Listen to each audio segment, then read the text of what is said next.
En el día de hoy vamos a hablar con el profe, ya sabéis, nuestro querido Miguel Peinado, la importancia de tener un 9 en el equipo. No necesariamente tiene que ser Gonzalo, puede ser cualquier otro nombre, profe, y cómo se comportan el resto de piezas a su alrededor, lo positivo, lo negativo. Profe, lo primero, buenas tardes. Bienvenido al canal, por supuesto. Buenas tardes, Iron. Gracias a ti por invitarme, por estos ratitos contigo. Nada, si al final lo importante es que vengamos y aprendamos todos cosas y comprendamos cosas, sobre todo de cara principalmente a esta Supercopa en la que parece, por lo que se ha publicado hoy, que Mbappé no va a estar y que podamos entender qué es lo que va a pasar en el Real Madrid, en el juego del Real Madrid, sobre todo en un tono positivo, con los jugadores que tenemos ahora mismo en el ataque, que seguramente sean pues Rodrigo Mastantuono por esa banda derecha, Gonzalo principalmente en el ataque, ya veremos si se lleva quizá incluso algún último delantero en el último momento Xavi, o en la banda izquierda en este caso tendríamos que contar pues principalmente con un Vinicius Junior que aunque está venido a ver menos, a ver si consigue sacar su mejor fútbol con un 9 al que surtirle de balones. Que ya el otro día empezamos a ver ciertas cosas positivas y lo primero de todo, profe, es vamos a definir qué cosas da un 9 y luego vamos a la parte ofensiva y luego a la parte defensiva. ¿Qué cosas aporta un 9 que fije centrales? Pues bueno, lo que hemos visto prácticamente a lo largo de la historia del fútbol, ¿no?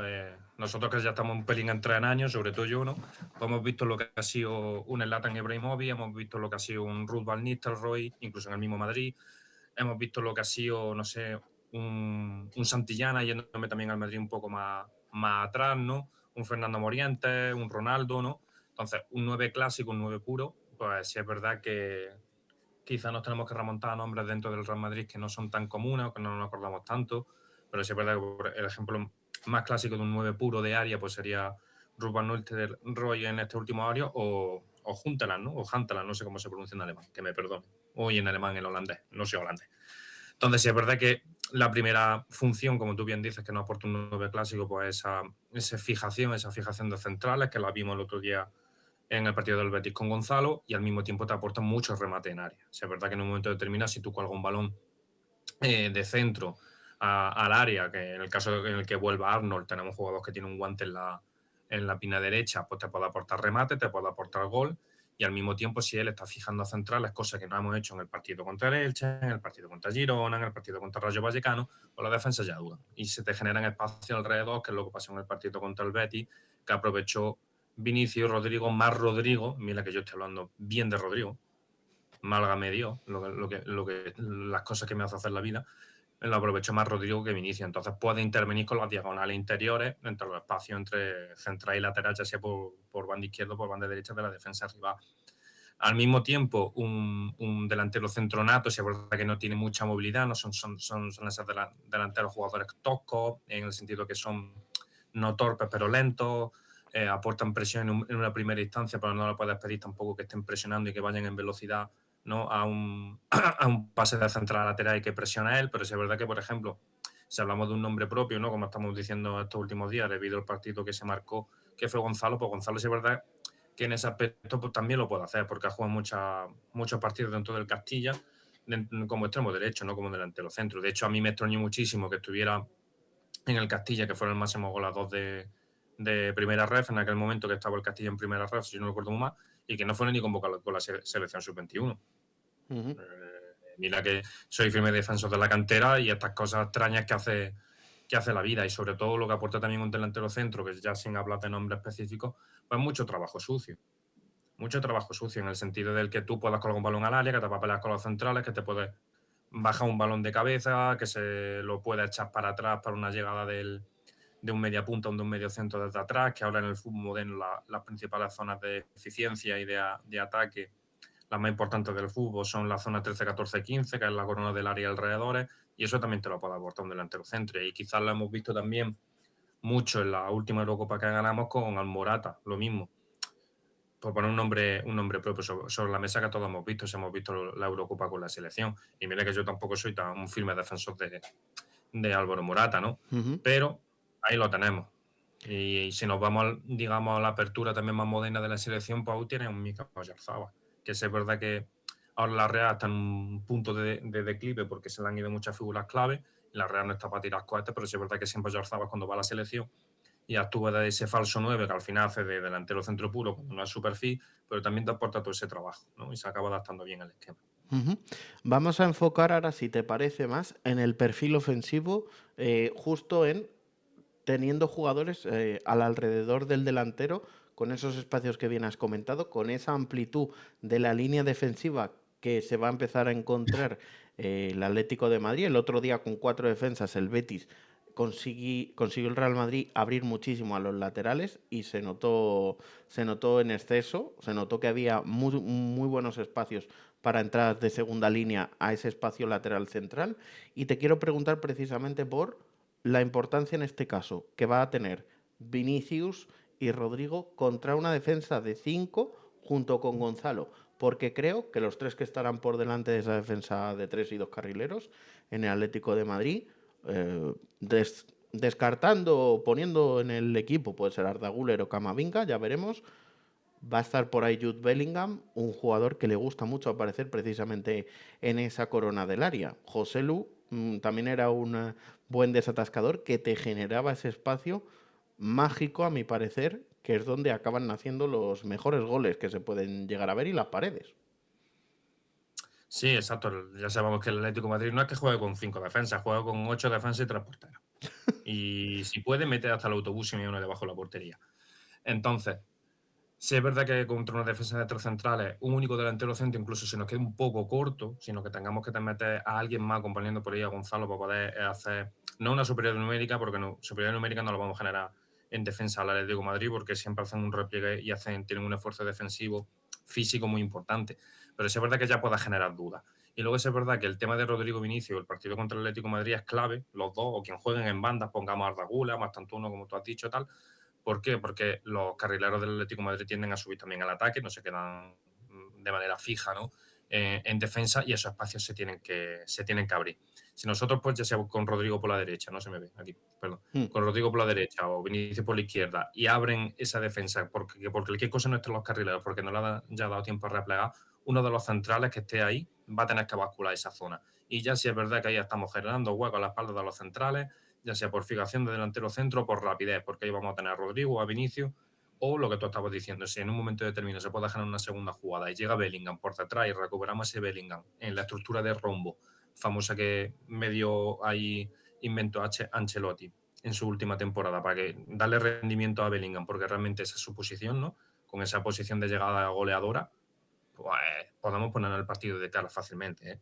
Ujú. Yo lo dije el otro día, creo que lo comenté contigo, que no veo muy disparatado hacerle daño fácilmente al Atlético de Madrid. Lo que me preocupa más es el Barcelona, porque sí es verdad que tiene un sistema de centro del campo en el que se incluye muchas veces Rafinha, a pesar de que juega de extremo, que lo tienen mucho más perfilado, mucho más pulido que el Atlético de Madrid. El Atlético de Madrid sabemos todo lo que juega. Y Ujú. es un fútbol muy clásico en ese aspecto, pero se le puede hacer daño muy fácilmente. Ujú. Otro de los aspectos clave que hay en el ataque, luego vamos al perfil defensivo de este tipo de delanteros, de este rol de delantero, es que se produzca mucho movimiento a su alrededor.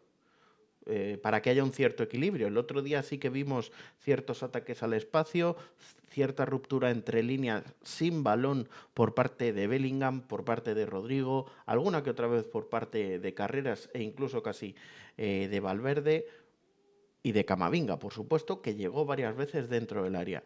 ¿Hasta qué punto es clave esas incluso rupturas e incorporaciones a la última línea de ataque, que es la que va a marcar el delantero centro, para poner en apuros a esa defensa de tres? Porque entiendo que los laterales estarán fijados con nuestros extremos. ¿Hasta qué punto eso va a ser importante? Un jugador como Valverde, en vez de subir la banda, quizás se meta más al centro para apoyar a Tchouaméni y tener una recuperación más arriba y generar reinicios más rápido, por ejemplo. Sí, no, y también fundamental en el ataque porque así le reventamos la idea, digamos, de cómo defender al Madrid de manera más clásica en estos últimos tiempos. Pues si nosotros estudiamos las estadísticas del Madrid tranquilamente por diversas páginas web que todos conocemos y demás por no hacerle publicidad, el otro día lo estuve mirando yo, era un 42% del ataque del Madrid se vertía por banda izquierda.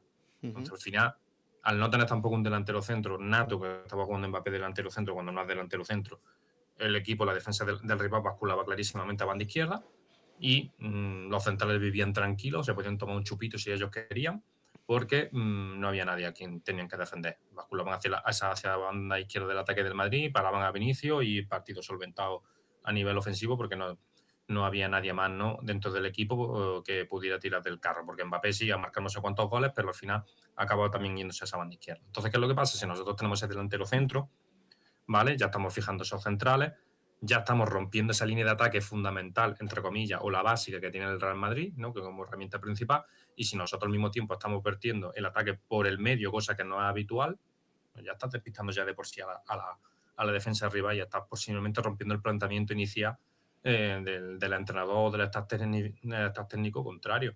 Y además que tenemos jugadores que van muy bien al espacio, carajo, aprovechémoslo. Tenemos una serie de jugadores con una serie de características que tenemos que aprovechar.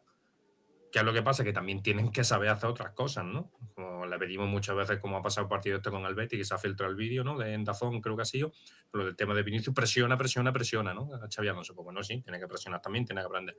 Pero es verdad que ruptura el espacio, Bellingham ahí es un buen jugador, Vinicius es un buen jugador, Mbappé es el mejor del mundo, pero no va a jugar, y Rodrigo si se pone un poco las pilas, por Dios que haga algo más, aparte de dos partidos buenos, ¿no?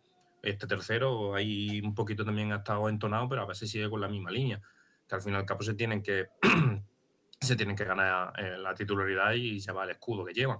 Entonces, al final yo creo que lo que estamos diciendo es aprovechar esa zona 13, 14, 15 que es fundamental en el fútbol moderno. O sea, es que ahí es donde se deciden los partidos, ya no se deciden en el centro del campo.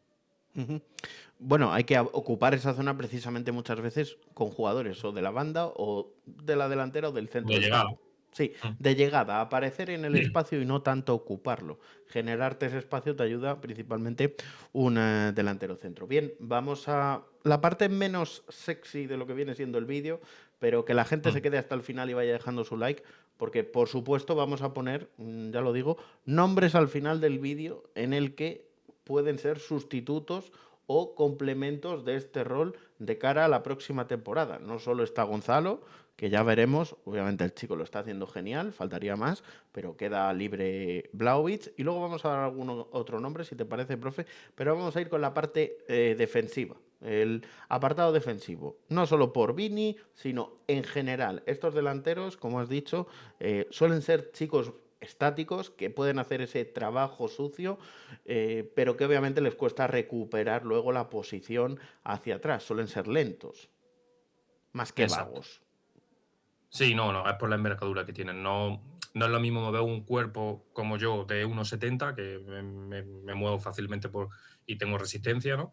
Que mover un cuerpo de un delantero de un 1,90 porque tiene mucho más peso. Tranquilamente puedo tener 20 kilos más de peso. Entonces no le pidamos tampoco para al Olmo. Sí es verdad que a nivel defensivo, a balón parado, en corners, falta y demás, también te aportan porque son los jugadores que suelen ir bien de cabeza.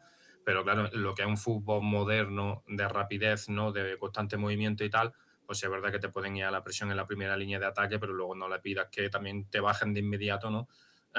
A presionar al pivote defensivo, que a lo mejor el encargado de sacar el balón juego le pasa por todo día al Betis, ¿no? Con Marroca.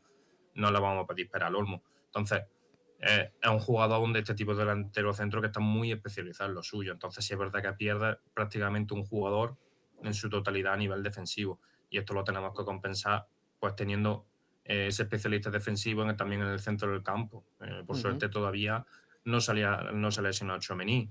Tocamos madera, Tocamos madera, por ¿vale? favor. Que si no vamos a tener un lío bastante gordo e importante. Entonces, tenemos que ir compensando esos mecanismos. Al fin y al cabo también lo hemos visto, sin tener este esquema de con un delantero centro en el Madrid, Mbappé no presionaba. Ujú. Mbappé no presionaba prácticamente en casi ningún partido y en muchos de estos partidos también que ha ido jugando Vinicius o Rodrigo incluso cuando ha salido de titular o de suplente tampoco haya hecho una presión enorme. Aquí el que sí se le vio manera de intentando aportar en lo ofensivo y en lo defensivo se fueron con más tontuno, pero al final, pues bueno, Ujú. el muchacho se tiene que seguir adaptando, tiene 18 años, necesita tiempo, es normal que no esté dando todavía el callo. Te iba a preguntar por el aspecto de oscurecer el pase, oscurecer zonas, es algo que hemos visto que eso Gonzalo sí que lo sabe hacer. Cristiano aprendió a hacerlo también bastante bien y fue muy eficiente en este caso. Benzema también tuvo una época en la que Mm, presionó y cuando sabía que no podía presionar, lo que hacía era trabajar a conciencia ese oscurecer ese pase, cerrar ese pase hacia el otro lado para que se tenga que mantener el balón volcado hacia un lado del campo, donde quizás tú tengas mayor posibilidad de ir a presionar con jugadores. En este caso, lo más adecuado sería que el Madrid pudiera volcar la presión o oscurecer el lado diestro del Atlético de Madrid para poder presionar mm. en el lado derecho del Real Madrid, ¿verdad? Justo en la banda izquierda del Atlético. Claro, es que es donde fundamentalmente es más débil, donde tiene menos salida de balón, porque al final el perfil de jugador que tiene ahí es que no es un especialista. No, realmente en defensa, dentro de lo que tiene el Atlético de Madrid en plantilla, no tiene tampoco un exceso de salida de balón puro. Ellos dependen mucho de que esté en el medio centro, Barrios, Coque, y que esté muy entonado y muy inspirado, ¿no? De hecho, Coque está mostrando un nivel que para la edad que tiene, pues está siendo un pelín sorprendente, ya, porque Barrios, por no ejemplo, está concuerda. fuera, ¿eh? Cuidado con eso. Mira, exactamente, que eso también ese era el otro aspecto que te iba a mencionar, que se depende mucho también del chaval, de Barrio. Barrio no va a estar. Entonces, lo tenemos hasta cierto punto a huevo, teniendo la situación y la circunstancia que tenemos alrededor, para hacerle daño al Atlético de Madrid. Realmente es lo que tú estás diciendo, se tiene que concentrar la presión en una banda, que ellos peguen un pelotazo, que sería lo más sencillo del todo, que intenten hacer que pelotazo en el sentido de un cambio de banda, y que en la otra banda se vaya a hacer tranquilamente la versión y tenemos jugadores para ello. Ujú. Una banda más de oscurecer, como hemos comentado, Claro, y en otra más de poder de presionar. concentración. Exacto. Claro, En una banda este de caso, concentración y la otra de para eso hay que ser muy listo, que es lo que tú dices, que hay que saber también posicionarse muy bien para intentar interceptar, ¿no?, el balón, para que digan: "Mira, no, es que está ahí quien sea, Gonzalo, Bellingham, Vinicius, que me va a cortar el balón, no lo voy a poder pasar", ¿vale? Posicionamiento táctico, ese posicionamiento. Voy a pegarle el pelotazo a la otra banda o retrocedo el balón y entonces no estoy haciendo daño. ujú. Bueno, habrá que ver exactamente cómo definitivamente Alonso plantea esto, él solo lo contraplantea, pero desde luego el papel de Gonzalo pinta que está siendo y que puede ser, principalmente en esta Supercopa. Obviamente le deseamos la Fundamental. mayor y pronta recuperación a Mbappé, faltaría más. Queremos que el Real Madrid gane los partidos. Y de cara a la temporada que viene, supongamos que Gonzalo se queda, pero sabe que lo tiene muy difícil y llega un punto en el que dice, me quiero ir, pongamos, ejemplo, a un Manchester United o un equipo inferior en el que va a tener muchos más minutos y que va a poder disputar, pues eso, 2.000, 3.000 minutos anuales.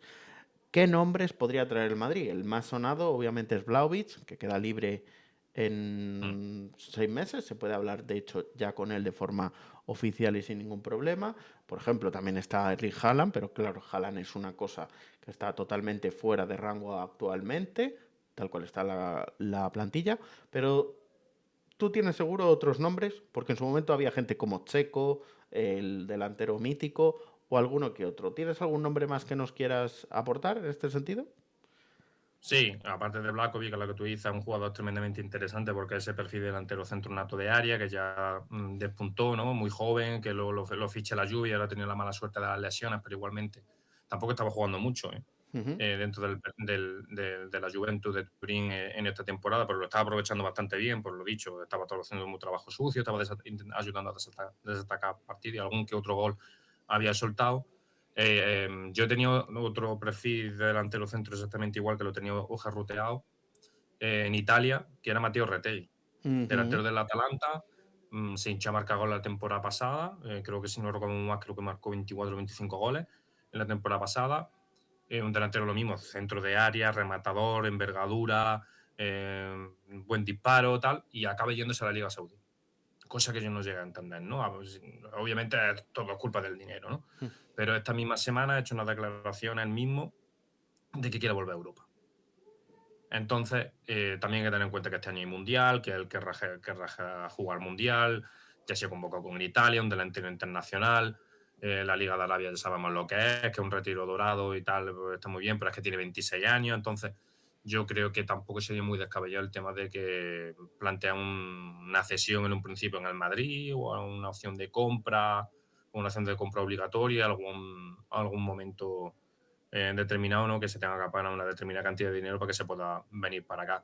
Son dos delanteros que tienen más o menos la misma edad, si ¿Mm? yo no recuerdo muy mal, creo que se llevan meses, no creo que lleguen ni siquiera al año. Y son esos dos perfiles de delantero centro que quizá al Madrid siempre le viene bien tener por si acaso, ¿no? Como hemos hablado tú antes, claramente el caso de José Lu. Ujú. No pasa absolutamente nada por tener ese perfil de jugador claro dentro del equipo, por si en algún momento tienes que ponerte a fijas centrales y a pelearte con centrales. Yo siempre diré que la masterclass de esto fue un señor llamado Llorente con la selección española. Lo siento, sé que no te gusta mucho hablar de la selección No, no ahí. pasa nada. España-Portugal. España-Portugal. Sí, ese partido fue muy bueno. Ese partido de El Llorente es una tacón, sí, sí, masterclass sí, de lo sí, que sí. tiene que ser un delantero centro. Recuerdo ese De tacón de envergadura. Xavi para Villa, pero cómo Llorente se estaba peleando con los portugueses ahí en la corona del área todo el rato. Pa, pa. Además, los portugueses Exactamente. conseguían estrechar muchísimo, muchísimo las líneas, las tenían súper juntas y solo, que luego ya sabéis que yo hablo muy mal de la selección, pero solo la genialidad de Xavi, ver a Villa también hacer un muy buen papel y el trabajo que hizo Llorente fueron los que consiguieron desatascar ese partido que fue un auténtico puntazo, debo decir. Sí, totalmente. Y luego otro perfil que yo tenía bicheado por si acaso ya de más inmediato era Fulkrug, que era el delantero Mm. centro del Aston Villa, alemán, internacional, pero ya por lo visto se va a marchar al Milan. Entonces, descartado. ¿Vale? No sé si ha sido por cesión, porque creo que lo he visto esta mañana con este señor que está tan famoso de Gia Boy, se me ha olvidado, el Fabrizio Romano. Fabrizio. Creo que ya la había puesto no sé si era una cesión, insisto, un traspaso al Milan, pero era un jugador que es internacional alemán, ya tiene una veteranía y si en un momento determinado necesitamos tu delantero centro para jugar esos minutos de desatascar y tal, por si Gonzalo tiene alguna lesión, si Andrés se va, ¿no? Vuelve y se va, porque yo creo que lo que hablamos el otro día también con Cibeles, yo creo que va a jugar bien en Francia, que no, al final va a ser posiblemente un jugador que brilla allí en Francia, vuelva y viendo que no va a tener minutos, pues se va a acabar marchando o lo van a acabar vendiendo, siempre y cuando el Esperemos que Madrid no, le salga. hombre. No, ya, pero muchas veces pasan estas cosas, por Mm, desgracia. Y yo me acuerdo también el caso de otro delantero centro del estilo que pasó tal, que fue Fernando Moriente. ujú. Fernando Moriente era un tío que le ponía un balón al área y te lo levantaba de cabeza y te lo metía para adentro. Y lo acabaron cediendo al Mónaco, nos eliminó de la Champions, ¿no? Con ese Mónaco que luego se plantó en la final contra el Oporto, el Oporto que ganó aquella final de Champions que era el Oporto de Mourinho, y luego se acaba yendo al Liverpool y lo acaba rompiendo en Liverpool, hasta que le respetan las lesiones. Luego ya vuelve a Valencia y tal, pero es ese tipo de perfil de jugador. Ujú. Un perfil Entonces, muy interesante, por cierto. sí, no es un jugador que te va a meter 40 goles por temporada, pero sí es verdad que te hace mucho trabajo sucio, te hace mucho trabajo que luego de cara a nivel estadístico no se ve, pero dentro del campo se ve mucho. Y yo un jugador, ese tipo de jugador que he hecho mucho de menos en el fútbol moderno. Entonces, veremos a ver lo que hace el club de aquí en adelante. Si es verdad que tiene esa perla en bruto como es Hendrik y Gonzalo, si sigue así, Mm. sabiendo la lesión que tiene Mbappé, que parece que no va a jugar las próximas semanas, en plural, ¿vale? Pues tiene que sí, da igual, yo lo digo. Luego si me llevan palos, que me llevan. Luego lo veremos tranquilamente en los partidos. Yo creo que no va a jugar ningún minuto en la Supercopa, con lo que nos están comentando por línea interna. Entonces, es necesario ese perfil delantero centro. Se llame Gonzalo, se llame Endri, se llame el chaval este del Castilla Rachat, que que se ha ficharon vuelto de a la lesionar. Almería, exactamente, que se ha vuelto a lesionar por desgracia, pero al final siempre en un equipo, en una plantilla de 25, tenemos que tener un perfil de este tipo. Ujú. Bueno, profe, pues creo que le hemos dado una vuelta muy interesante al tema del 9. Hemos hablado y hemos hecho una disertación ofensiva, defensiva, nombres de cara al futuro en caso de que pues Gonzalo decidiera marcharse a buscar más minutos. O sea, creo que ha sido un repaso bastante bueno, alguna que otra información al final. ¿Ves? Para que quien se Sí, quede al sí. final siempre tiene un regalo. Es que la gente luego Premio. se marcha, no sé qué, y es como se pierden lo mejor. Así que los que os habéis quedado os habéis llevado ese regalito. Y nada, agradecerte mucho que te hayas pasado por el canal, por supuesto, y que te cuides. Nada, a ti por invitarme, Iron, siempre. Un abrazo muy grande, Santi, a ti, a tus suscriptores, a tus viewers. Y lo dicho, regalito de rayas por ahí. Adiós. Un abrazo.